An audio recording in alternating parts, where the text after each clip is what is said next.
Work. Let's talk about it. And no, I don't just mean the 9 to 5 kind of work.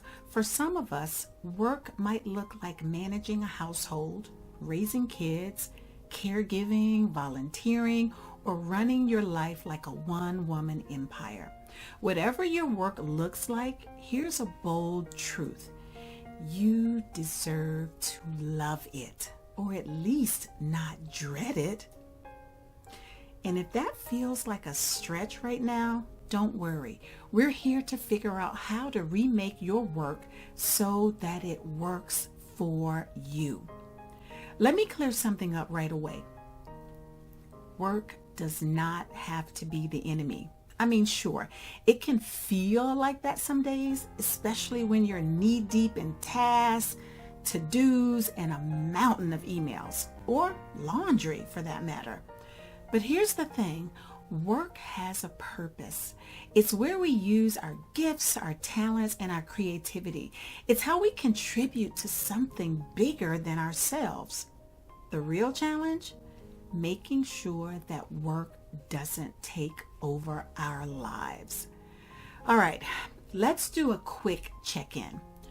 Imagine that your hands are operating like a scale. You're holding work in one hand and life in the other hand. Lately, which side is heavier? The work side or the life side? Maybe both sides are feeling equally heavy. If that's the case, that's a sign that you're carrying too much. And here's the deal. If your work-life scale is out of alignment, it's not because work is inherently bad. It's because we haven't adjusted how we show up for it. Here's a light bulb moment, at least it was for me. Your work, whatever it is not fixed. You have more control over it than you think. It's like cooking. Sometimes you can't change the main ingredient, but you can certainly adjust the spices. Try cooking without seasoning sometimes. It's not pretty. Don't love what you're doing? Let's look at what you can tweak to make it more fulfilling, more meaningful, or at the very least, less dreaded. Let me ask you something. What's one thing you actually enjoy about your work? Maybe it's the sense of accomplishment, or maybe it's the quiet moments of creativity, or maybe it's just the fact that you get to drink coffee uninterrupted for 5 minutes. Now, how much time are you spending on those things? And how could you spend more time on them? This isn't about overhauling your entire day. It's about doubling down on what works and minimizing those things that drain you. All right, let's try something. Think about your entire day from the moment you wake up to when your head hits the pillow at night. Where's the passion spotlight?